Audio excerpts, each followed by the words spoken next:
I do want to just take a moment to say, can you believe that we are in a place and time where we can meet virtually around the world? And that is sort of the blessing and sometimes the challenges that we are now facing with this current state of our world because of what's happening with COVID. So it's my honest pleasure to be here today and speak with you all. I want today's session to be interactive, fun, and hopefully engaging for you. So please sit back, relax, grab a cup of tea or coffee or a nice glass of cold water wherever you are, and let's together work through virtual selling. And some of the things that we're going to cover today are specific to what does it mean to virtual sell in today's environment? How do we do virtual selling most effectively in today's environment? I'm going to tell you some stories. It's all going to be story raised and based, excuse me. And I'm also going to say that in terms of how we're going to interact today, there's going to be two ways. Sharon already sort of brought it up, but I want to just go over it again. The first way is that I'm going to ask you if you have any questions to put that into the chat box. Now, I absolutely will be pausing at certain intervals of the presentation to take in your questions. So don't worry, we will talk at one point. The other thing is I am going to check to make sure that you're with me. And so the way that I'm going to do that is by you using your participant panel in the Zoom meeting. Take a look at it right now. Go to your menu, click or tap on the participant icon, and there you're going to notice there are a couple different buttons you can click on. You'll probably see there's a green check mark, an X for a no, slower, faster. So everyone that's with me right now, just to check to see that we're on the same page, can you please give me a green check mark? All right, Wayne Rogers, thank you. I see you did it already. Hemandri, thank you. All right, great. So at different intervals today, we're going to be checking in, and this is one of the methods that we're going to use to do so. So feel free to, as you're listening, if you want to give me, a clap or a thumbs up, I'm always in for that too. But the point is, I do want you to feel that we're all working together on this session today. It's all of us on here together. So with that, I did think it would be a little bit helpful to give you an idea of who I am and what I do and why am I sitting here today talking to you. So I'm Jacqueline Peacheth. I am a sales and marketing innovation designer. If you've never heard of a title like that, then don't worry, it's a very innovative title. But basically what I do is I look to the marketplace and I try to find creative solutions to address the needs that our customers have in the environment today, which means it's not about just saying, well, this is our suite of products and we hope you buy them. It's saying, where are you having business pains and issues, and where do you have inhibitors for achieving your business results? So in today's climate, you can probably imagine that there are a lot of different challenges people are facing. And so this is what we're going to focus on one piece today. I am based in our New York office, as you could have seen from the last map where the little eagle appeared. And today, believe it or not, it's a beautiful sunny and warm day, which normally it is not. So I'm pretty pleased about that. Now, let me just give you a little bit more detail about the company that I work for. It's a group company of NIIT, but just in case you haven't really heard much about us, let's just take a look. What makes Eagle different? We aren't another training vendor who'll just put anyone in the classroom with your best people. And we aren't a software company who'll drop an app in your lap, run a QA session, and leave your users anxious and confused. And, well, we really aren't in the business of being boring. What we are is focused on developing holistic approaches that put people first. We utilize expert trainers who deliver from our virtual studios or live in your classrooms. Content developers who live on the bleeding edge of learning and development, supported by a design team immersed in your culture and content, with a focus on producing consistent outcome-based material. These teams are purpose-built around your needs and are responsible for bringing creative thinking to every stage of your users' engagement. That's what makes Eagle different. Let's learn to do more together. Did we get it? Yeah, I think we got it. Thanks. So before joining NIIT, Eagle has been around for 30 years. We mainly focus in the life science space, but we do training for everyone and around the world. I'm not going to go too much into the details here. You can see it on the slide yourself. But one thing I do want to call out is the fact that we have a methodology that we leverage, which is we always look to tell stories and to really match people from a human level to teach people and to change behavior. And if you're a salesperson sitting on this call, or if you lead your company's sales organization, I hope your ears are perking up, because you're probably thinking, well, that's what sales is. It is really compelling the part of the brain that helps people to buy, right? And so that's all about changing behavior by a human connection.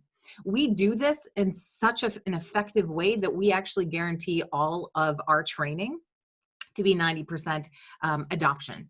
So it's really a proven methodology that we've leveraged for the past 30 years, and we continue to leverage. And this is one of the reasons why we've joined NIIT as a support function and as a group.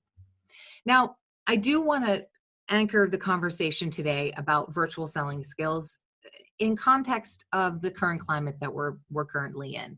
So as you know, as we're all challenged and trying to navigate through everything that's going on with this global pandemic, we have thought of it in three ways. The first way was we wanted to help our customers immediately by stabilizing their businesses. And so we know that moving people from what they're used to into a place that they're not used to, whether it's working remotely or it's selling virtually, those are skills that people aren't born with. They're not innate. We have to train our people how to do those things.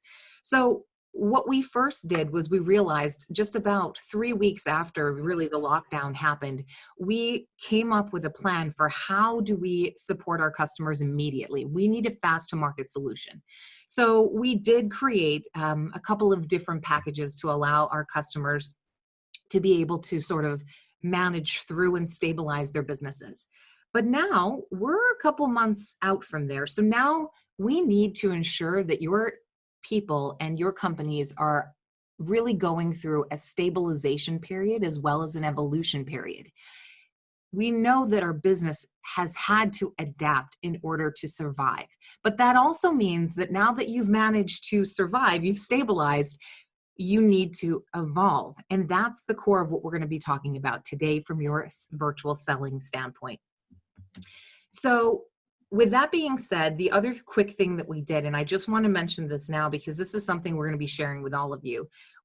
One of our first quick to market solutions was a 18 lesson remote work excellence kit that was delivered through one of our remote learning platforms, which is Articulate.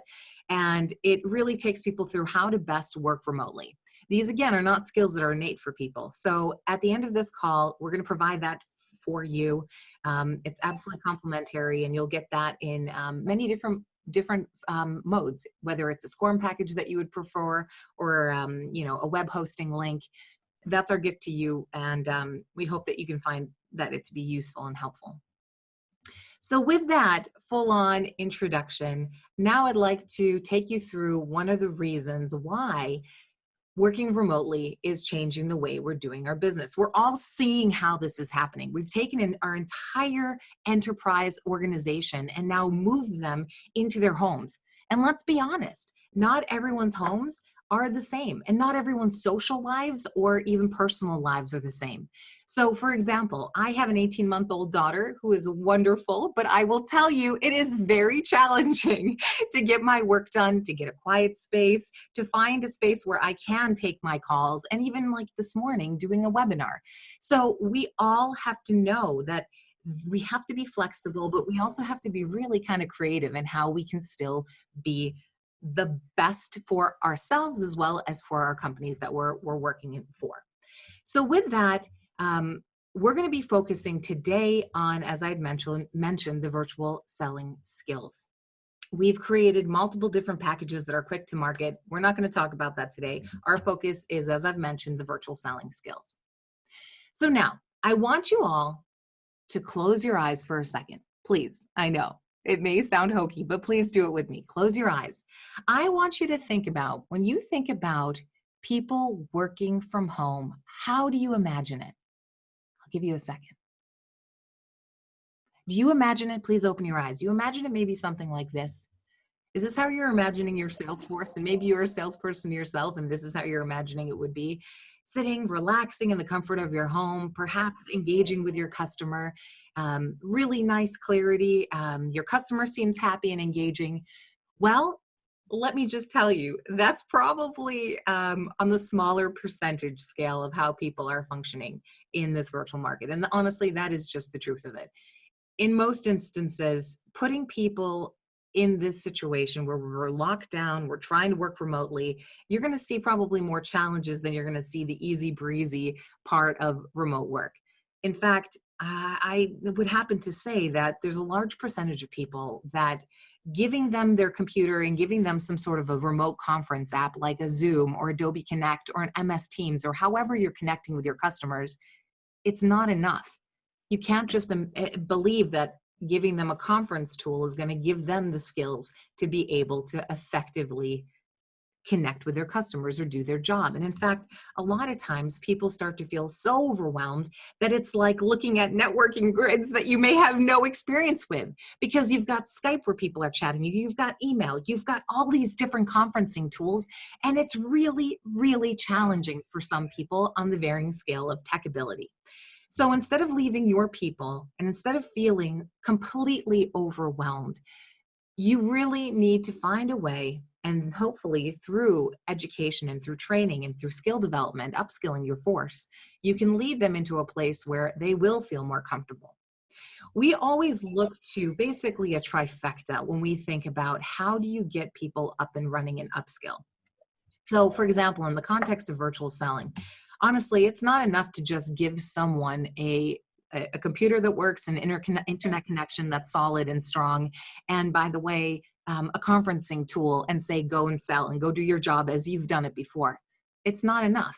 You can try to give them some information to say, well, okay, here are the ways we want you to now connect with your customers. But at the end of the day, you need people to practice it. I have been in the industry of training since the beginning of my career in multiple different modes. But I'll tell you what, there is quite a difference between starting a conversation with people and looking you in the eye. Even today, for example, what am I looking at right now? I'm looking at a lens on my camera screen. It takes an inordinate amount of practice to make you feel connected to the person who's talking to you. That just doesn't come.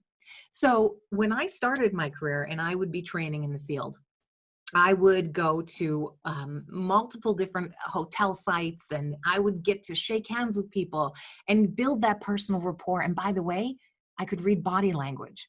And we all know that more than 70% of communication is body language. I have no way to know how I'm impacting you right now. That can be a scary thing for people. And even for people that practice, it can be scary. You have to build the confidence, and you also have to practice it to see how you are coming across in a virtual setting.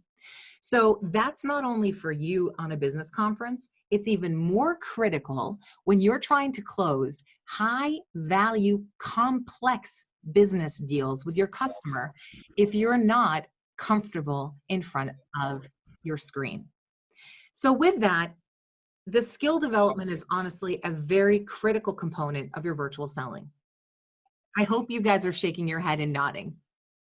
Oh, someone's requesting control of my screen. I'm sorry, I'm gonna have to decline that. So with that, as I got a little introduction or interruption here, I want to see everyone, am I matching pace with you? Is this starting to resonate with you? If it is, give me a green check mark.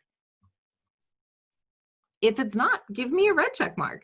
And then let's talk about it and chat later. All right, I'm seeing some green check marks. Excellent. So let's continue on. So now I've talked about this trifecta. You can have the tools, you can get the information of saying, here's the best time to call people or the best time to talk to this business person. But if you don't practice that skill, then you're really not going to build your, well, you're not going to build your skill, obviously, but you're also not going to be able to meet your business objectives. And especially from a sales standpoint, it's one of the hardest things to be able to do is to sell virtually. Well, let's talk about some important concepts for virtual selling skills. And as we go through this, I'm going to tell you some stories to go along with it, okay? Let's start with the first one. So, we always want to think about using the tool to your benefit. Okay, what am I talking about here? Of course, I'm talking about the fact that when you are using a Zoom, for example, like we're doing today, you have to use the tools, little pieces of extra fun things like the check mark, like the no cross, or even playing with people and say, give me a clap or a thumbs up if it's culturally appropriate. You have to learn all those little tricks within your tool. And you know why? Because it's a different way to engage with people. One of the hardest things that you're going to find, if you haven't found it already, is how do you get on a call with your customer, and how do you get them to want to keep talking to you? Now, I should also mention, all of these concepts are applicable from B2B or C2C. It's truly just general virtual selling skills. So learn about the tool that you're using. You have to take a little bit of extra time. And by the way, you can go on YouTube and Google fun tools and tips and tricks. For example, here's a fun trick. Did you know when you're in a PowerPoint presentation, you can literally click one button on your keyboard and do something cool? Let me show you. If I click the W button on my keyboard, I'm going to show you what happens. Whoa, the screen went white. Okay, I know that this is not revolutionary, but here's why this is cool. If you're on a call with a customer and you're starting to feel like maybe they're not paying attention to you, which, by the way, why are they not paying attention to you? Well, probably because they're sitting there with their Outlook open and they're being pinged with really high priority things. And it's hard to make time for everyone, especially if you're like me and have an 18-month-old crying outside of your door. So using things like little tips and tricks to get people's attention again is going to be a really easy win for you. So look, I hit the W on my keyboard. You probably, if you weren't paying attention, I hope you are, we're probably saying, wait a minute, that's kind of interesting. Okay, here's another tip. You can hit the B button and turn it black. So anyway, there are lots of different tips and tricks that you can learn even on YouTube by finding, well, I use PowerPoint a lot. What are some things I may not know about that? There's an example. All right, now let's talk about some myths about virtual selling. In a lot of ways, people are going to tell you is not as effective as face-to-face. Well, I honestly would say that that could be true if you don't know how to virtually sell. So let me tell you a little bit of a story. I was on a call, and this happened pre-pandemic. I was on a call with someone. I was working for a particular part of my organization. We were trying to launch a digital asset management system. So I was asked to try to look into the world and see what businesses could be a good fit for us. I get on a call with a gentleman who shall not be named. And I will tell you, it was a very interesting experience. He was based 5 hours away, so we got on a quick sales call. He turns on his camera. He says, "Oh yeah, there's my manager." He lets me look behind him. He points backwards, and I started to immediately feel, wow. In a matter of a second, I've transported into his world. I see his office. I see all the people around him. He's really engaging with me, and I appreciate this. So he did that really well. He made me feel immediately like we had rapport. And I think that that's a wonderful thing. And that's what you're always striving to do, right? You're striving to build a connection. You're striving to discover about your customer if you don't already have a relationship with them. And it's especially important too, if you already have a relationship with your customer, to keep the social aspect up as well. You've got to keep the rapport and allowing for people to see a little bit more of who you are in your normal life, and especially in the situation that we're all in, connecting on a human level is really key. So that was actually quite a nice experience for me to be able to feel that I could be transported that quickly there. One of the key advantages, I believe, of virtual selling is the fact that you don't have to waste your time in the field traveling to get to your customer. You're able to quickly connect to them via email, with a camera, whatever else. But I will tell you what, one of the major things that I think is a challenge for people is that they're trying to get people on the line to have a meeting with them. Who here has had that challenge before? You're trying to get to your customer and they just don't have enough time, or they're not willing to take a meeting from you. Does it sound familiar? Yeah, it probably does, because people are really dealing with high priorities now. So how do you make your invitation stand out? I believe, and I also know this because of research that I've done, one of the things that are most effective in getting your customer to engage is to add a little bit of friction to your engagement with them. What do I mean by that? So when you are talking to your customer, trying to keep them engaged, trying to get them on the line with you is not just as much as turn on your camera and hope that they're listening. You've got to think creatively about how you're connecting. Use visuals in your presentations. Use interesting things. For example, were you expecting that I was going to be able to pipe through a video in the beginning part of my introduction? Probably not. Have you seen that before? Hopefully, but the likelihood is you probably don't see that often. So think about creative ways that you can use your collateral, and even how you present yourself and the tools that you're using to take advantage of this virtual selling engagement. Now, back to the thing about friction. Again, what are you meaning about that? Well, so when you're asking your customer to interact with you, this is when you're going to find the best results of engagement, because no longer can they just sit there and say, oh, she's talking, I can kind of multitask. So that's why even doing the check marks like I've asked you to do, or to say, hey, can you tell me about this? Or, can you share something with me? Asking your customer to engage with you in very specific ways is a really good tool to use. And it can be as simple as, for example, saying, hey, do you mind turning on your video? And I know that that can feel uncomfortable because some people don't want to come on video. In advance, and this is a good tip, in advance of sending any meeting invite out, definitely, if you're trying to build a good relationship and make a sale, put in your note, I'd like to have a video conference. You can be funny about it and say, don't have to take time getting too spruced up, but I do want to see you. I miss seeing you. I want to talk to you. So putting that kind of information into a note and trying to, again, connect on a personal level, and also leveraging your own humor and your own style will really, I think, yield dividends for you. So the other really critical part of virtual selling is, aside from the fact that you want to connect with them immediately and build that rapport, or continue to build rapport, you have to find a way to meet them where they are. Now, this comes into play dynamic visual storytelling. So all of you people on this call, I hope, are somehow related to sales, right? Give me a green check mark if you're paying attention and the answer is yes. I'm looking good. All right, I'm seeing some green check marks. Yes, thank you, everyone. So the difference between a good salesperson who tells a story versus an exceptional person that tells a story is actually, I would say, a three-prong. So a good salesperson always uses stories to get their message across, right? Yes, of course. I'm sure you're all really skilled in this. A great person uses the ability of telling a story with maybe their video on.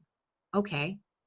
But an exceptional visual storyteller is someone that uses the idea of making it dynamic. And this goes back into participation and playing back and forth. It's not just a push of information, it's a pull of information. So let me tell you a little bit of a story here. When we built out our quick to market virtual selling skills program for our customers, we were dry running it. So that basically means we were having a test run of the content. So I sat in on this to listen in to see how my idea, because I'm a part of the design team, how my idea really translated into this virtual selling training session.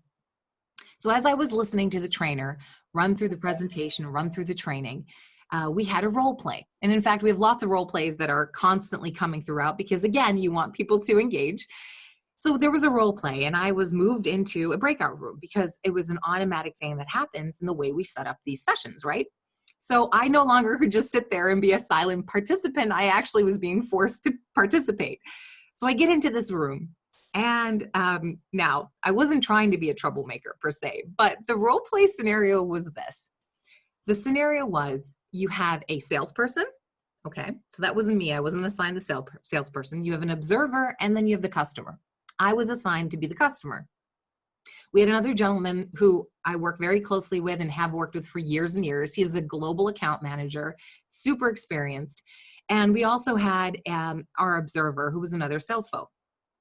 So we now start this role play. And the role play scenario was this, and tell me if this sounds familiar to you. So your your salesperson's having technical issues getting the meeting up. The video's not working, and it's taken a little bit of time to get on. When they finally get the video on, the camera lens is so ill-positioned that you see their 17 chins and up their nose, right? So that's a wonderful first impression, am I right? So this is the first impression that this customer who I was playing is seeing. Once this person finally gets everything up and running, we only had a 30-minute slot to meet. This had taken about 10 minutes of our slot. And at this point, I was incredibly, based on the role play, frustrated, and I didn't have time to wait for the salesperson to finally get their tech to work. And so I felt that I was being very patient and fair with the salesperson. Okay, so we get started, and I'm a little agitated. I've been reading my emails. I'm getting a lot of high priority emails in. And at the end of the day, I didn't get a clear agenda from the salesperson, so I'm not sure what he wants to talk to me about, but I like the guy and I wanted to meet with him. So I get on the phone. Okay, I'm going to pause for a second. Does this start to sound either like an experience you've had or something you can relate to? I hope the answer is yes. Now let me continue. So he starts talking. And again, this is a role play. So he's been given rules and how he needs to behave, but I don't know what those rules are. And he doesn't know how I'm supposed to react and behave.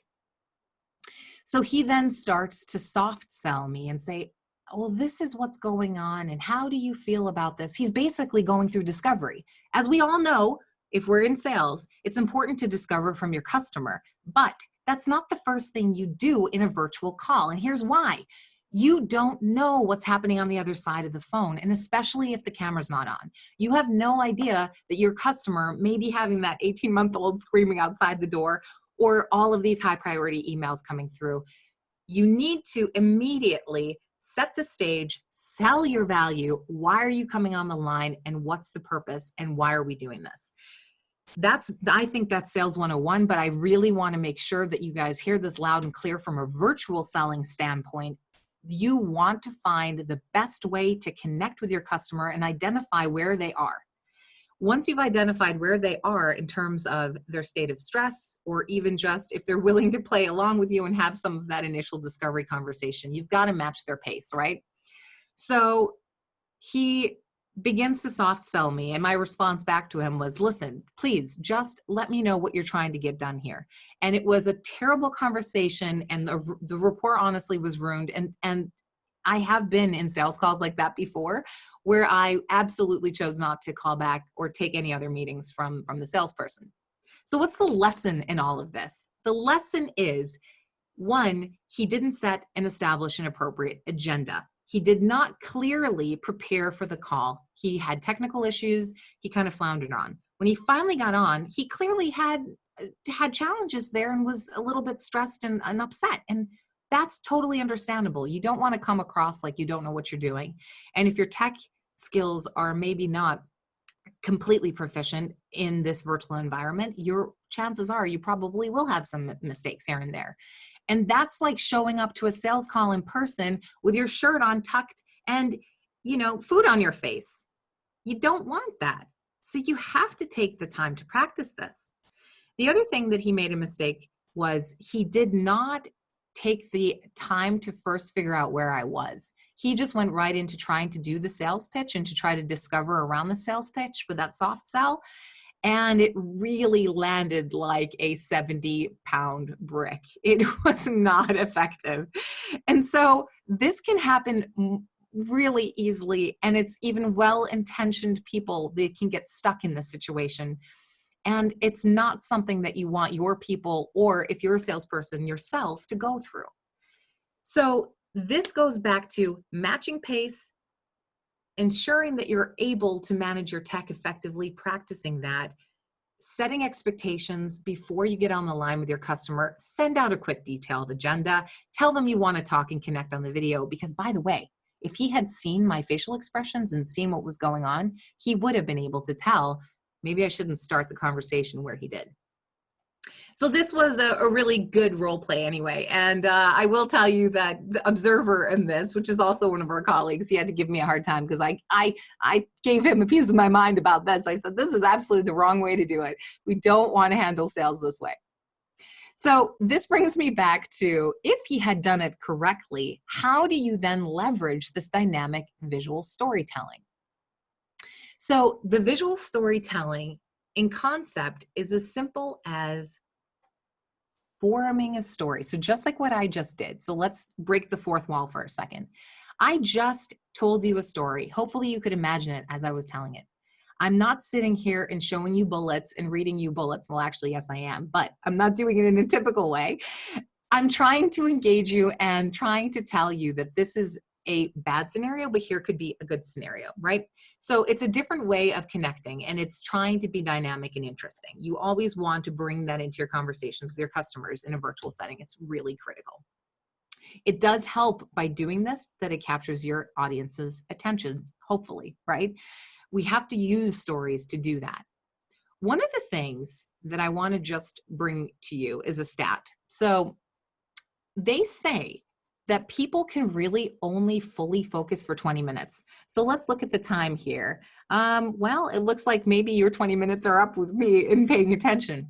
But think about it this way. How many of you, I know I can definitely say I do this, but how many of you can binge watch a show?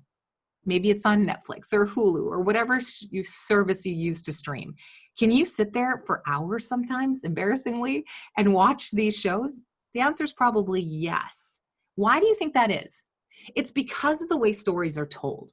Stories start with a small problem and they build up to really the apex of the problem, and then it's resolved. The same way you consume and tell stories is going to be the same way you want to talk to your customer. You want to build that issue and the interest and sometimes the conflict to resolve it for them. So talk to them about all of their issues in terms of what they're facing. Let them vent to you. Let them have a private space to do that. And that also brings up another point. Think about how many people you invite to your calls with whoever you're trying to meet with. So strategically sit down and plot it out. If you're trying to get to point Z, how do you get there? Usually it's not A to Z. Usually there's a couple more steps, especially the more complicated and complex and higher value deals you're trying to work. You need to think about, it's not going to be enough to just get one meeting on the books, a virtual meeting, and invite all the people to that meeting and try to have the same level of rapport built. It's not going to work. You have to take the time to work with each person and build that rapport to the best of your ability. That's how you're going to gain not only rapport, you're going to gain confidence and trust. And you're also going to learn more, because this will allow for you to have more private and honest conversations with people. On a call like today, where we have almost 100 people, I doubt you're going to be telling me very personal information. But let's say I called you personally and said, hey, tell me, what really are you feeling in terms of challenges with virtual selling? I would guess that you'd probably be a little bit more open than if I were to ask you that over this line right now. Although for some, maybe not. But in general, I think the answer there is yes, especially when you're dealing with your customer. So make sure then that you do think about how you structure your events and your meetings and how you're connecting with people. It's really important. And it doesn't take much time to sit there and write it out and think through a larger strategy. But if you don't do it, you'll find less success. You have to have that personal connection. Okay. Also, of course, I haven't said it, but I think it's pretty apparent now. Technology actually, in this case, really can be your friend, because, by the way, it's going to take you less time to personally connect with people if you do it the right way.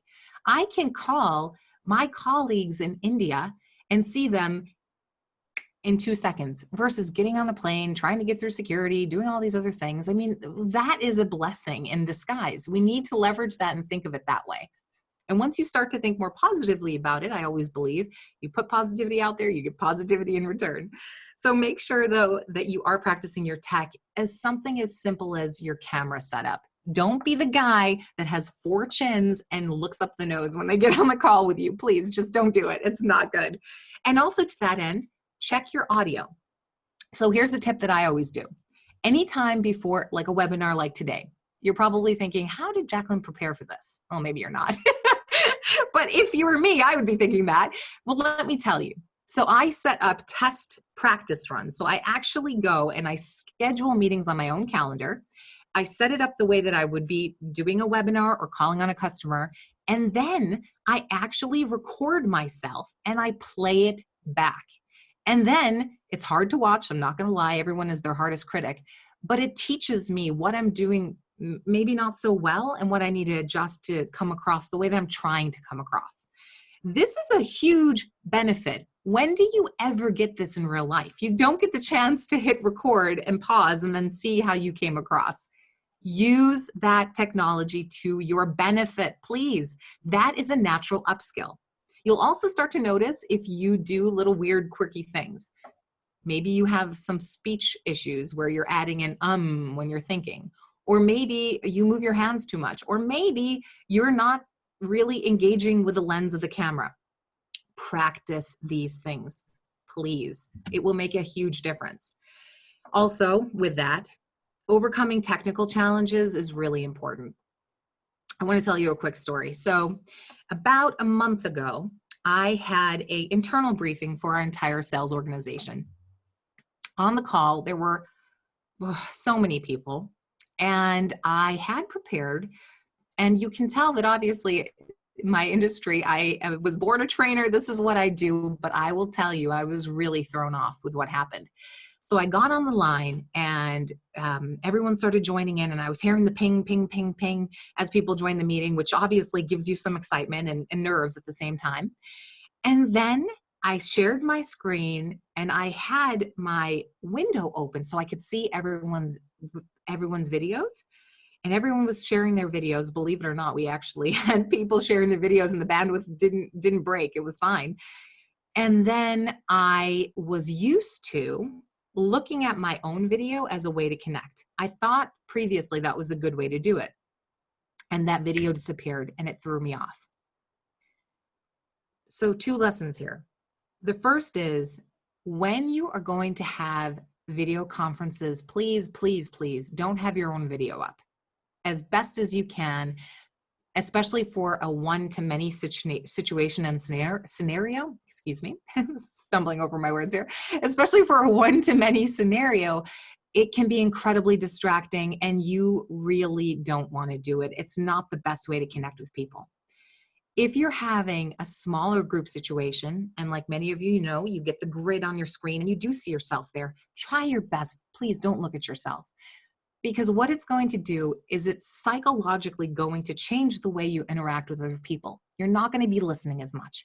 If you're the salesperson on the call, or if you're teaching your salespeople how to do larger calls, you have to have them practice the discipline of focusing their own attention on the other members. Because when you do, and it's easy to look at yourself, I get it, but when you do see everyone else, you start to notice things like, oh, he's smiling at something else. I didn't say anything at that point. Maybe he's not paying attention. How do I re-engage him? So you start to now find better ways to work with the people on your phone and engage them. And that's where that whole idea of friction that I talked about earlier comes into play. Now, if I saw someone wasn't paying attention, I would be saying, oh, hey, John, what do you think about that idea? Or Priya, tell me a story of, and I immediately would go and find a way to engage them right back in. There's a guy that I also work with very frequently, and he has a tendency of chatting people that are also on the other call, the same call. And I figured this out because I could see on this video that he would smile and send something, and the next guy would smile. So I actually talked to them about it after the case. Now, as a salesperson, don't do this. But on your own internal calls, maybe, yes, you say, look, I saw you do that. Just so you know, in the future, if you're on other calls, people can notice those things. And that, by the way, goes to you too. If you're on a call and you're doing those type of things and your video is on, first of all, it's completely unprofessional. But second of all, you really are not paying fully attention, right? And that's the whole point of being on these meetings. If you're not going to engage, then don't go on the meeting.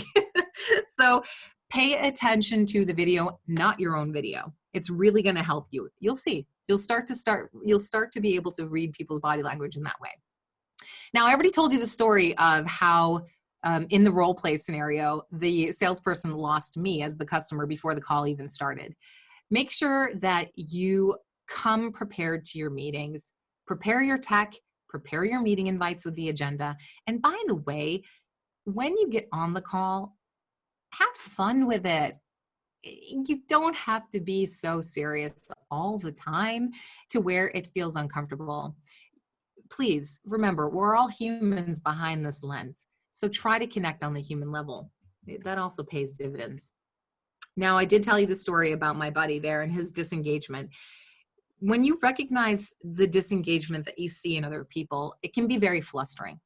And even for people that are very comfortable in front of their computers or the camera or whatever the case is, when people feel that you're not listening, it is really hard to get past that. So in situations where you are feeling like someone is not listening to you, actively think through before you get on the phone call and say, if someone's not listening, what am I going to do? How am I going to handle it? By already thinking about that and having a plan in your mind, then it becomes really simple to address it. So we all know that generally people are, I believe, very well-meaning, but we also know that people are incredibly busy, and it happens. People look at their email or they get distracted. So how do you do it in a way that's not insulting or brass or upsetting to the other person, and you let them save face? That's an important part too. So there are some tips and tricks that you can do for that. One, of course, that I already mentioned, which is turn your screen white. Try to get their attention that way. The other is pausing. Silence can re-engage people. Use people's names. Like I said, oh, hey, John, what do you think about this? So practice these things and practice while you're recording yourself doing this. You'll see how it comes across. Now, the other challenge here becomes, how do you even get all of these sales calls, and how do you get people to want to actually talk to you? And I think as salespeople, you guys already know how to connect with people. That's your bread and butter. That's your skill, your expertise. But by following some of the tips I've already mentioned to you about making sure that you are establishing expectations and also making sure that you're making it value driven is really important. And you can immediately do that by quick words in an email for an agenda, as I'd already said. You also can make sure as soon as you get on the line with the person, you immediately provide the value. If you establish the value in the first 1 minute of the conversation, it's said that people immediately will engage much more over the duration of your conversation and have better recall. So really think about that. Plan your meetings. Don't just show up and hope that they're going to go well. Set yourself up for success. The other thing you want to think about is, how are you delivering your message? You don't always have to have a video call. I'm not suggesting that, and I'm not even saying that's the best way to go about doing this. But you want to think about, what am I trying to say? Who am I trying to persuade in terms of, your customer? And into what level and degree are we in the sales cycle? Where are we with them? Are they just a cold lead? Have I, got them down the path to hopefully closing a deal? You have to think about that as a part of how you're virtually connecting with your customer. So it also goes into, how many people do you invite on a call? Who do you invite on a call? Do you use the camera? Do you ask them to engage? Do you call them on their cell phone? Do you text them? Whatever the rules and laws, of course, within your own country may be, and how your customers function. But think about the different modalities or the different modes of tech that you can use, and what you think as a part of your sales strategy and sales plan, how you're going to bring your customer along that journey. So really think about it, plot it down, write it down. It's going to help you, I'm telling you. So some of these ideas are really all best practices for optimal virtual selling. And by the way, I also recommend maybe pairing up with someone. We do this in our trainings all the time with the role play, but for your practice situations, If you have a buddy that you work with often, set up a call with them and say, hey, can you give me some feedback? What works well? What did you think that didn't work well? So those are generally very much the important concepts for virtual selling skills. We covered a lot, covered a lot of different things. Believe me, I understand. There's so much out there. And by the way, that's the other thing. There are so many tips and tricks out there. It can be overwhelming to the point where you just say, I just need to get on this call and I don't have time. I don't have time for this. So I had mentioned it before, but I think it's important to mention again. We've tried to think about this and segment it in such a way that we can prepare your people and prepare you so that it doesn't feel overwhelming and that you actually leave a training session upskilled. That's the other thing, by the way. How many people have been on a training session before where you join and you're feeling good and you leave and you said, well, that was okay, I guess, but I don't really feel like I can do anything different. I don't think that I've actually practiced. If you're leaving a training session like that, that's not training, in my opinion. You need to practice it. And that's something that we always focus on when we deliver training. That's why, by the way, we can say 90% adoption, because we have people practice the muscle memory. So that's a really critical thing. Practice, practice, practice, build that skill. So I know we're getting close to the top of the hour here. I just want to say that we do offer this program where we go into even more depth and details than what I did today, and obviously take you through role plays. We take you through all of these skill development points.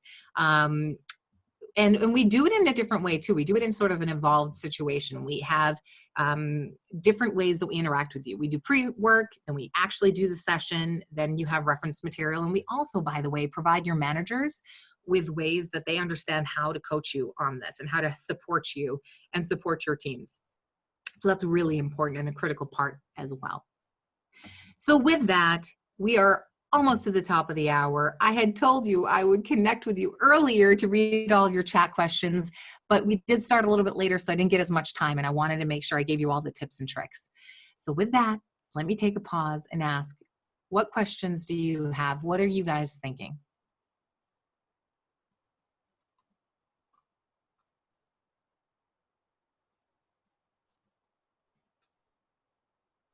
Joel, are there any questions that came up throughout the presentation that you think we should address? I do see someone say here, Yes. Diraj said, the first 20 seconds of your call decides the engagement and outcome. Amen. Absolutely. I totally agree. So Jackie, Dheeraj has a question. While COVID-19 has forced all to adapt virtual selling, but Indian customers want a look and feel, what do you suggest in such case? So let me just ask a clarifying question. When you say look and feel, do you mean, are you selling a product and they want to feel and look at that product? Or is it more a custom solution for software or something like that? Can you just give me a little more? Yeah, product. Okay, here's a good tip for that. Now, again, it's thinking a little bit outside the box, but because we're virtual and because you can't really connect with people from a product standpoint, if you can get to your product, and if you can't, make sure you push that request up the ladder, have videos of the product, touch it, feel it. Have you guys ever been on Instagram, for example, or on Facebook where you're seeing people sell things and you fall into the trap, like me, too many times, where I say, oh my gosh, I need that. Well, that's because what they're usually doing is they're taking their phone and they're showing you how they're using it, or they're touching it, or they're giving you reference points to scale depending on what the product is. They're talking about it. They're giving you their opinion on it. That is a really great way to try to connect your customer with a product. So here's another tip and trick. For example, if you have this product and you're trying to get your customer to take a call with you, take a meeting, for example, you can take a 30-second clip on your phone, email it to yourself, attach that to an email that you send to your client, say, hey, take a look at this. Would you be interested in chatting with me? I want to tell you more about this. Let's meet on Thursday if you can, or however you set up your calls with your customers. That's a really nice way to share product information quickly and honestly, very personally, because you're the person talking about the product to this other person. And I know if I got an email like that from you and it wasn't maybe from the marketing team, I would say, oh, wow, he actually is talking to me in this video about the product. All right, I'll meet with you. That's kind of interesting. So make it as personal as you can so that you can do that. Virtual product demos, exactly. Okay, so I see another question here. In face-to-face, you can understand psychology and mood of the person. So how do you connect that way in a virtual meeting? Great question. So the best honest way is to ask people to turn on their video, because that way you can start to see their body language. You can see if they're engaging or not, and pay attention also to their backgrounds. Try to get them to connect with you on more of a, honestly, an emotional level. So in the past, where you'd be able to walk into someone's office and see what pictures were on the walls and talk to them and say, oh, okay, well, I see maybe he has family. Let me ask about his kids. You usually won't be able to see as much right now, especially if you're using a green screen and there's just no intel, right? So try to connect with people as much as you personally can. And ask them, and this is that friction idea again, ask them to actually join you on video call. And it doesn't have to be the whole call. Just start with your own video, and that way it usually compels other people to turn it on themselves. And always set the expectation you want to meet the video. Any other questions here? I know we're over the hour, so if there are people that need to drop, I totally understand, and thank you in advance. We're going to keep going through some questions if you can stay on. And I also just wanted to mention before that, we will be reaching back out to you, not me personally, but Sharon and Susan will be reaching out to you all with that remote work excellence kit.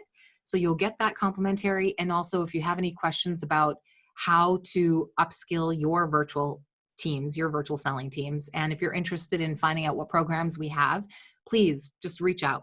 We've got lots of good ones. Okay, back to questions. Yeah. So Jackie, Ashish has a question for you. How to establish a decision-making rhythm in your buyer's mind? I love this question. Okay. So this again goes back to that whole psychology, right? So if you're trying to get your buyer to start thinking about making that decision, so you're always trying to get them there, you have to map out how you're thinking about telling the story. So it becomes, I don't want to say complicated, but there's elements you have to think about. You have to think about what's that immediate value that you're establishing at the forefront, right? Just like other members on the chat group said, establish it as soon as you possibly can or you'll lose them. Couldn't agree more. Establish that initial value, right? Then start to drive and build that tension in terms of what are your business pain points. And then you try to resolve immediately on the call or right before you get to the call to say, I have a solution for you. We can get this done and here it is. So it's the same way we build the tension in a story. And you want to use stories to your benefit to this. It's the same way you build the tension of the story and then resolve it. So here's an example. I can get on a call with a customer and I can start to identify what their business pain is. Maybe their business pain is not being able to connect with their customers. Okay, but I offer a service that can allow them to better connect with their customers. Let's imagine that's the scenario. I would tell a story to them about a similar situation that I've perceived before, whether I have actually had the situation or I'm making it up. Honestly, you need to sort of make up some stories once in a while too to bring your point to bear. But you want to build that story about something similar that they can relate to and then explain how you solve that for them. And that really brings their mind to quicker making a decision by leveraging that storytelling. Because you can, if you're a good storyteller, and by the way, practice this, you can get them to imagine themselves and imagine having the relief of the solution. The faster you can get your client to think about the solution and the relief there that you're providing for them, the faster you are going to make a sale or at least continue the conversation. So that's really, really important. No problem. All right, there's another question here. Joel, do you mind reading it out loud for all of us? Yes. So this is from AK. Prior to COVID-19 in India, the retail selling and direct selling was facing challenges from online portals for sales due to discount offers and other freebies. Now the virtual selling and product deliveries gets delayed due to movement restrictions due to the lockdown. How do you Mhm. think the companies in direct and retail sectors can survive? It's a really tough situation. And in fact, I used to work in a retail environment. I worked for, if anyone's heard of Uniqlo, it's a Japanese retail company. And it is a constant situation where you have to pay attention to the environment and adjust. And that's just the nature of the situation. With situations like not being able to physically go to a location and touch and feel a product or buy things, how do you make that work for yourself and your company? And the answer, I believe, is you have to evolve. You have to make sure your online portals are really easy to understand and use. You have to get your customers to feel the story of why they want to experience this. So let me give you an example.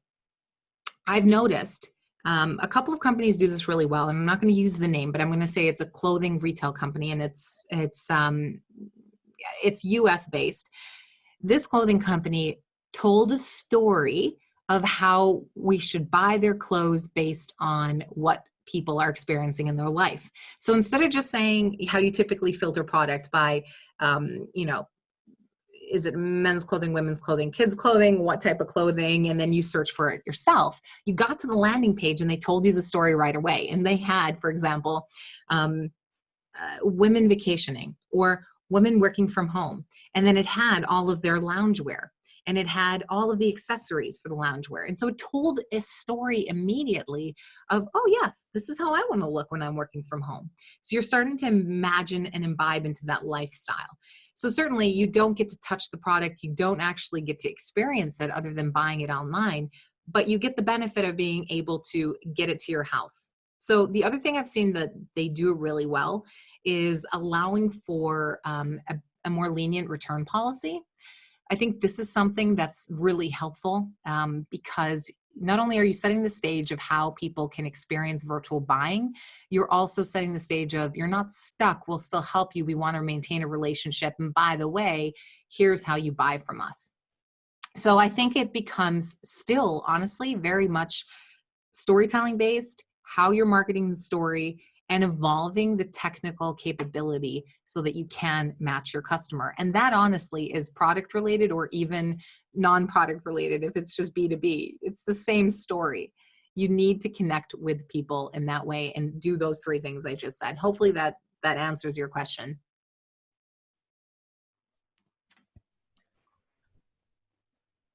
So we have Venkateshan who has a question. Does virtual selling expose any information to the competitors in terms of Mm. strategy, product position, etc.? Oh my gosh, this is such a great question. Okay, so there's a couple of ways that the short answer could be yes, if you're not careful how you're virtually selling. So this comes really into play with what messaging you're putting out there and how you're posting it. I would highly recommend anytime that you're selling to your client, if you're going one to many, like let's say it's a social portal, LinkedIn, maybe it's a website, maybe it is a social site, whatever the case is, you want people to connect with you. That should be your goal. It shouldn't be, let me tell you all of the rules of what I'm trying to sell and all of my strategy.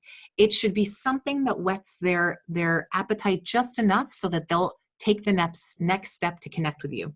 That's really critical because you don't want to share all of your information and have your competitors mine all that information and data and now have an advantage over you. So that is something you want to be very thoughtful of. And I love this question because it's something that myself and my colleagues actually talk about quite a bit, because there's a fine balance and dance between how do you market and get interest and get the call with the customer without exposing so much that one, they don't even need to talk to you because you provided all the info. And two, your competitor now has that information. So it's the fine balance, and it's establishing a story but wanting people to talk to you. So use your personal, I would also say use your personality and use your connection as a way to get people to want to talk. We are all very natural social beings, and now we're being stuck in this unnatural, sometimes antisocial situation where we're being locked down. People are constantly going through social media and going through websites, and that's how they're trying to connect. So find ways to share a bit of information that will want people to connect with you, and always, always, always add the value, whether it's providing a case study or it's providing white paper or providing a video or giving people a webinar, whatever it is. You want people to feel that at the end of the day, they've received something that was worthwhile and that you're helping them.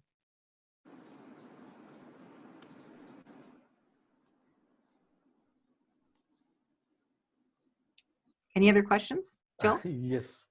We have Saurabh Srivastava who has a question. How do you deal with customers who prefer to talk to the point? What's the best policy to keep them engaged? Yes. Okay. I'm probably one of those customers because at the end of the day, I just want you to tell me exactly what you want to sell to me. I don't want to, play all of the games, right? So it goes into the whole idea of reading your customer and understanding their pace right away. So I think the first thing to do is try to engage your customer at the forefront. So instead of just trying to push the information to them and say, oh, here's my pitch, and you're going through the pitch and it's taking more than a minute. Don't do that.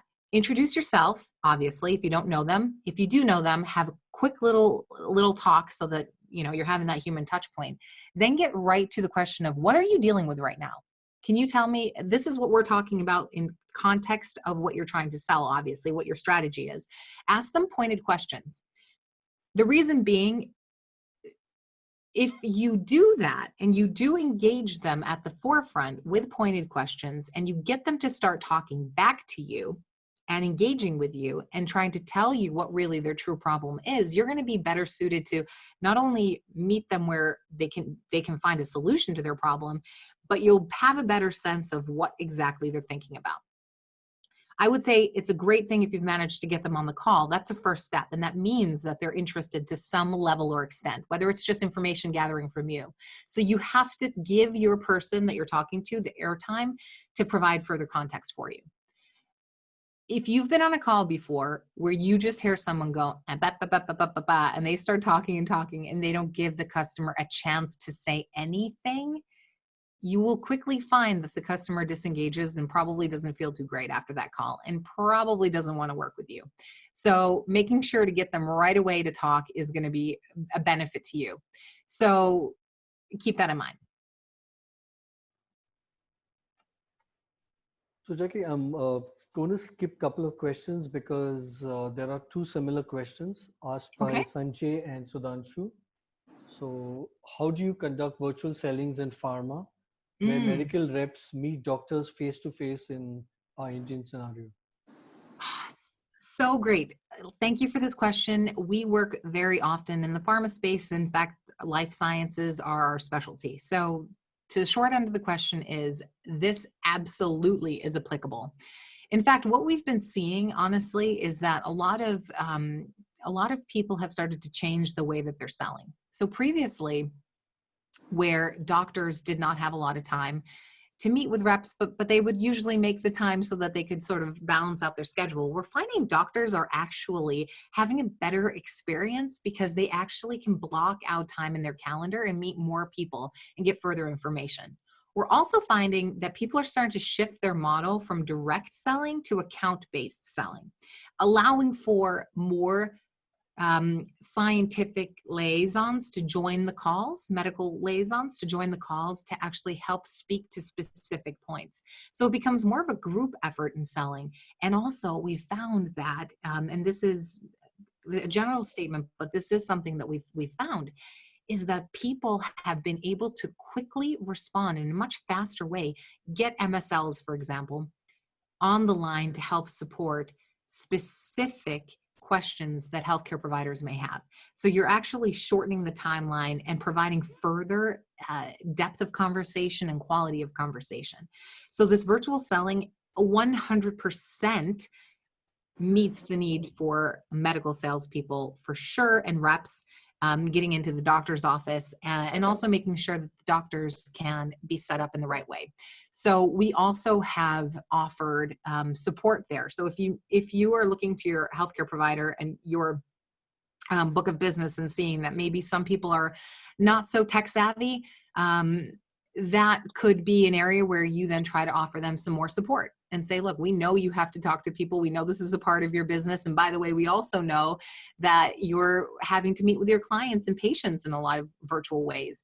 So you can offer them some of your own tips and tricks that you're learning from virtual selling that honestly is helpful across the board, because at the end of the day, we're all just trying to make that connection and solve a problem.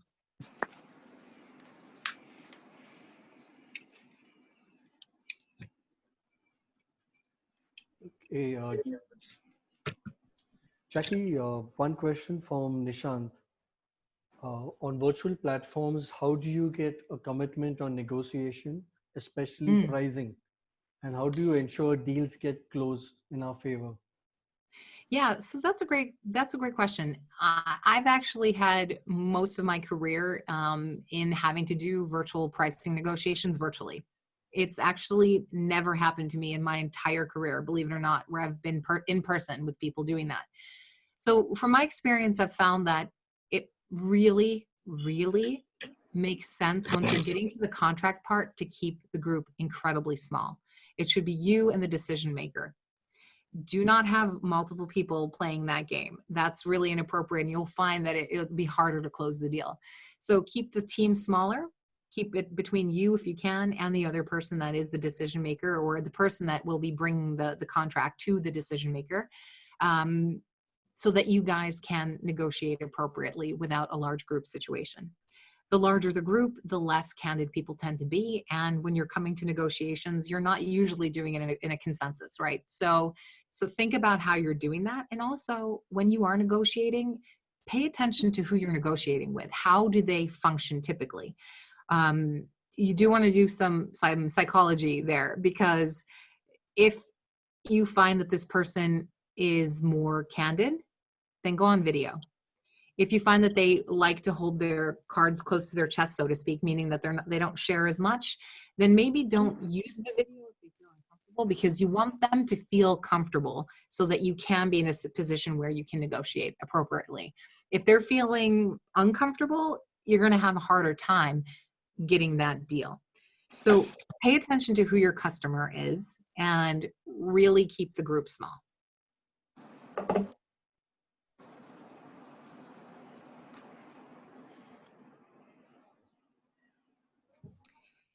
All right. Are there any other questions? I know we're quite a bit over. I think we've exceeded our time. Maybe we could take them offline, a few of the questions. That sounds good. Joelle? Well, thank you everyone so much. I'm going to pass it back over to Sharon. Yes, thank you. On behalf of everyone who's joined, I think I'd really like to say a big thank you to Jacqueline.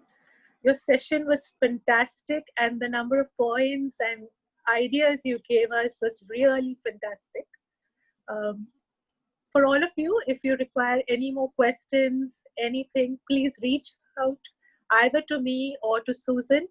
Our details are here, and we will reach out to you with more tips and information on email. You can also reach out to Joelle and Monica, who have sent you the email for this webinar. So please feel free to reach out to us with questions. Yes, I agree with the comments that are there, which are coming in right now. Jacqueline, once again, a big thank you. The session was really fantastic. My pleasure. Thank you everyone for joining. Yeah. Thank you all for joining and taking this hour out to give us. Thank you, Jackie. Thank you, everyone.